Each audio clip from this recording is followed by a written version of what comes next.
What we're looking at here is a British Storm Shadow missile hitting the headquarters of the Russian Black Sea Fleet in Crimea. Britain became the first country to give Ukraine long-range precision strike weapons when it began donating Storm Shadows back in 2023. Since then, they've been used to hit high-value targets like command posts, bridges, and naval vessels with devastating results. And late in 2024, they were even used to hit targets inside Russia itself, despite Putin's nuclear saber-rattling. So, what makes Storm Shadow so effective? Why were they given to Ukraine? And what exactly have they destroyed? We're going to break down how the weapons work, examine the tapes, and speak to an expert to find out. This is Storm Shadow, a British-French cruise missile that is known in France as the Scalp ER, though the two are essentially the same. Storm Shadow is made up of three main sections. At the front is the guidance section. This contains GPS receivers, inertial navigation sensors, and infrared cameras. At the back is the propulsion section, made up of a fuel tank and a micro-turbo jet engine. There are fins, which stabilize the missile in the air and can turn to steer it in the air, and two pop-out wings on top. Then there's the payload section in the middle. This is made up of two sets of explosives. There's a shaped charge at the front, and then behind that, a larger and more powerful secondary charge called a follow-through bomb. Together, these are known as the Broach system, an acronym which stands for Bomb Royal Ordnance Augmented Charge. They weigh about 400 kilos, which is a lot of explosive power. Storm Shadow itself weighs 1.3 tons, is 16 feet long, 2 foot wide, and estimates of their cost range between $1 million and $2.5 million per missile. That's expensive, but it buys a whole host of capabilities. A standard Storm Shadow has a range of around 155 miles and can fly at speeds above 600 miles an hour. Its sleek casing increases its stealth capabilities, meaning it's hard for radar to lock onto. It could also guide itself to a target, following a pre-programmed flight path. Its cameras keep it on track, mapping the ground and matching what the missile can see with the pre-programmed route. If it veers off target, then the guidance system corrects its path. The same system also keeps it low to the ground while avoiding obstacles. Once it reaches the rough area of its target, the missile rises up into the air. This gives its cameras a better view of the battlefield so they can identify the target, which is also pre-programmed in. Infrared sensors then lock onto that target and guide the missile into it. If the target is lightly armored, then both charges explode at the same time. If the target is heavily armored, then there are two options. First, if the target is the armor itself, then the shaped charge explodes first when the missile makes impact. This isn't enough to destroy the armor, but does throw out a jet of superheated metal that burrows a channel into it. The follow-through bomb then does what the name implies. It follows the shaped charge into the weak point that has just been created. The FTB then explodes inside the armor, punching a large hole clean through it. If the target is behind the armor, then the shaped charge again explodes on contact and creates a chink in that armor. However, this time the follow-through bomb burrows even deeper, using its shape to punch through the remaining armor. Only once inside the armor does it explode, destroying whatever is inside. If we return to the tape, we can see this in action. This building here is Russia's Black Sea Fleet headquarters, located in the port of Sevastopol, deep inside Crimea. And this is an incoming Storm Shadow or Scalp missile, which is going to slam into it and explode. At full speed, it's hard to see what's going on, but if we slow the video down, then we can see two puffs of smoke come from the building. One emerges from the roof, which shows the missile made contact with the top of the building and caused damage there. But the other emerges from the base of the building, between these columns. This shows the missile did not just damage the roof, but got inside and exploded. That's the Broach charge in action. It's also worth noting what you can't see in this video, which is any evidence of active Russian air defenses.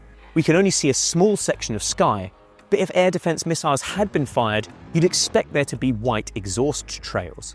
Sevastopol is the home of Russia's Black Sea Fleet, and this building is its HQ. Russia has occupied it since 2014, and the fleet has been involved in the full-scale invasion since day one. We can therefore assume that air defenses were active in this area at the time of the attack, but they either failed to see Storm Shadow coming, possibly the result of guidance systems steering it between air defense radar, or its low flight path disguised it against the ground. Or they saw it coming but were unable to react in time, perhaps because of its stealth capabilities or speed. If we stitch all of that information together, we can recreate what a successful Storm Shadow mission looks like. Here's the target. In the example we just saw, this would be the Russian Black Sea Fleet HQ. And here's the anti-air systems defending it, S-300 and S-400 missile launchers, which have a range of between 125 and 155 miles. The attack begins with an aircraft, in Ukraine's case, a Soviet-era Su-24 that has been modified to carry Storm Shadow. Ship and submarine launch versions of the missile do exist, but Ukraine has no navy, so hasn't been given these. The Su-24 flies within range of the target, also 155 miles, which keeps it out of range of most of these anti-air systems. It releases the missile, which falls straight downwards, at least at first. As it falls, the little wings on the top flick out, and just before it hits the ground, the engine fires up. The missile now flies like an aircraft, in a straight line, which is what makes it a cruise missile. If it was a ballistic missile, it would follow an arc shape, like so. Sticking low and using its guidance systems to scan the ground, the missile follows whatever path was pre-programmed into it before launch. It does this automatically, with no input from the pilot. Their job is already done, and they can head back to base. If the route has been planned correctly, then the missile should be able to maneuver around any air defense batteries that could try and shoot it down. But if it cannot avoid them, then keeping low means there's a good chance it'll fly right under their radar. Even if that doesn't work, its stealthy shape makes it very hard to lock onto. Once the missile reaches the end of its route, it soars up into the air. This makes it vulnerable to anti-air defenses, but allows it to scan its surroundings. What it's looking for is its target, an image of which was also preloaded before launch. If it cannot see the target, then the missile will ditch itself into an open area to avoid collateral damage. But if the target is recognized, then the missile locks onto its infrared signature and dives towards it. This makes Storm Shadow pinpoint accurate. During the 2003 invasion of Iraq, it is believed that 2 missiles were fired at an Iraqi base, but when the RAF checked on the damage, there was only 1 hole in the building. This caused confusion. Where had the second missile gone? At last, the British realized the second missile had gone through the hole made by the first. Once it hits the target, the tandem warhead takes over and delivers the killing blow. Because the route of the missile has been pre-programmed, it's no use against targets that might move, like tank columns. Because it needs to scan the ground to find its target, it can struggle with featureless terrain, like deserts and oceans. And because it is so expensive, you wouldn't want to waste one against infantry. But it is extremely effective against land-based targets with a fixed location and high levels of protection, such as bridges, warships in dock, and command posts. And that's exactly what the Ukrainians have used it for. If we examine some additional tapes, then you can see what I'm on about. Here's the Storm Shadow being taken into battle. You can see the Su-24 here, and the missiles slung underneath it here. As the missile is released, it falls straight down, and the wings pop out just here. If we swap tapes, then we can see the missile in flight. You can hear the jet engine roar as it goes past, and see how it flies in a straight line. If we pause the tape, you can see the wings keeping it airborne. Then there's the attack phase, which we've already witnessed. You can see the damage caused to the building here. The entire roof has collapsed, and all of the windows are burned and blown out. That strike was rumored to have killed dozens of Russian officers who were inside at the time. 2 further strikes, one in Zaporizhia Oblast and another in Russia's Kursk Oblast, also targeted top commanders. At least 1 Russian general was killed, and a North Korean general was said to have been wounded.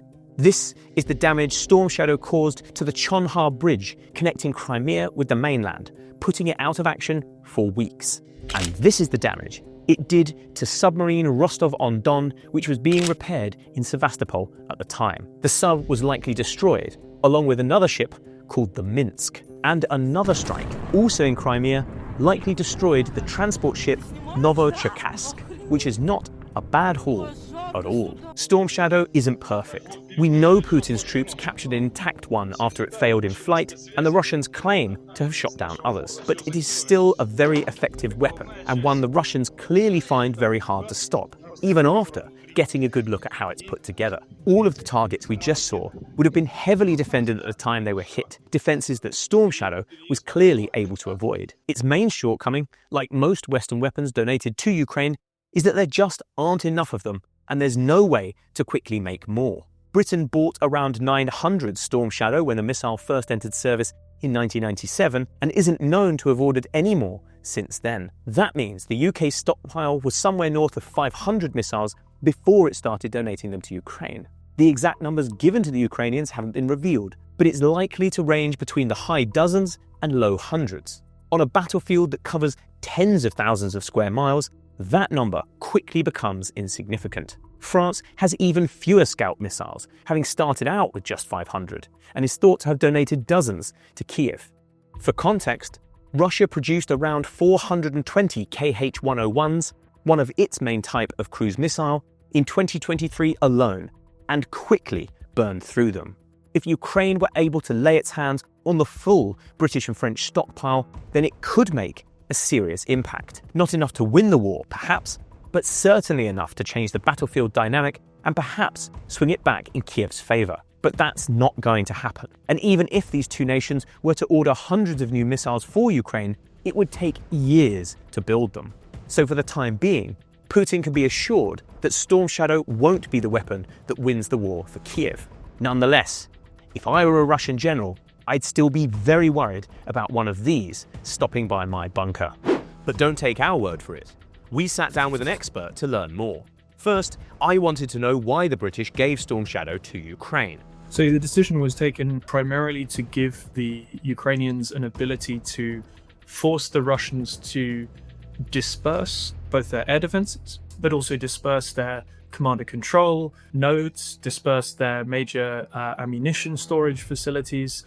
And so what you saw when HIMARS was first introduced by the Ukrainians is a very significant decrease in the Russians' ability to generate a really massed level of sustained artillery firepower, because HIMARS gave them the ability to really punish anywhere where the Russians were essentially piling up shells and propellant and other enablers next to gun lines within about 70 kilometers of the Ukrainian firing positions. And so Storm Shadow was very much a way of enabling the Ukrainians to do the same further into the battlefield, to introduce friction, to force them not to have, for example, all their intelligence feeds going into one set of commanders for a given area in one command center, because the Russians were shown pretty quickly that that sort of target tended to then get hit by Storm Shadows, and so they had to adopt a dispersed posture, which is less efficient. It's about enabling other Ukrainian effects in terms of potentially at the time looking for a breakthrough in the counteroffensive, which unfortunately didn't succeed in 23. But it's the sort of effect that could have really multiplied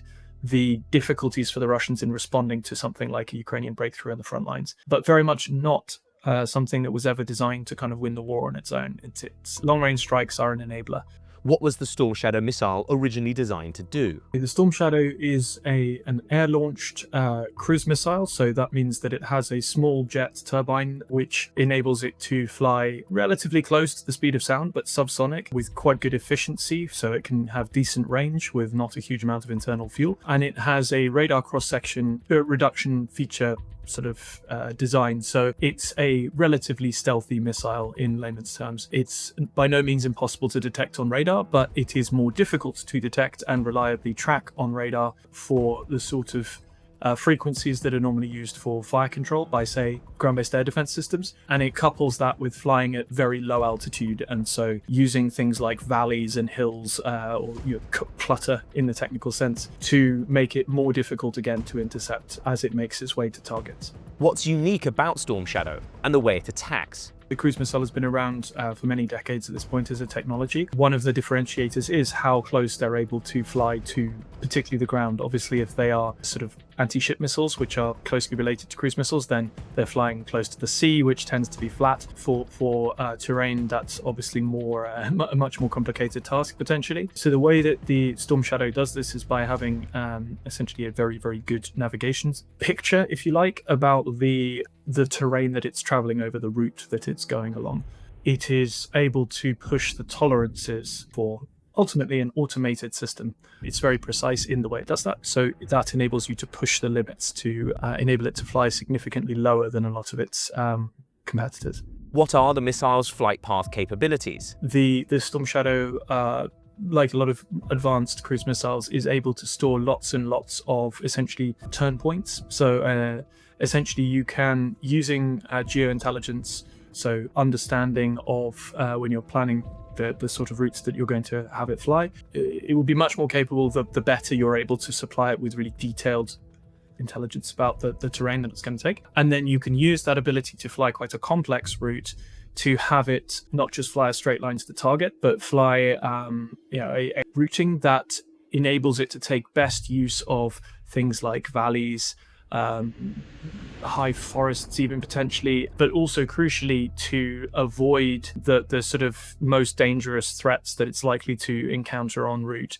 So if there are a bunch of concentrations of enemy ground-based air defenses, for example, or anti-aircraft guns between the release point that you're flying to launch the missile and the target, you can, and you're aware of that beforehand, you can program it to fly a route that avoids those or minimizes exposure to those defensive concentrations as much as possible. It's also a precision weapon.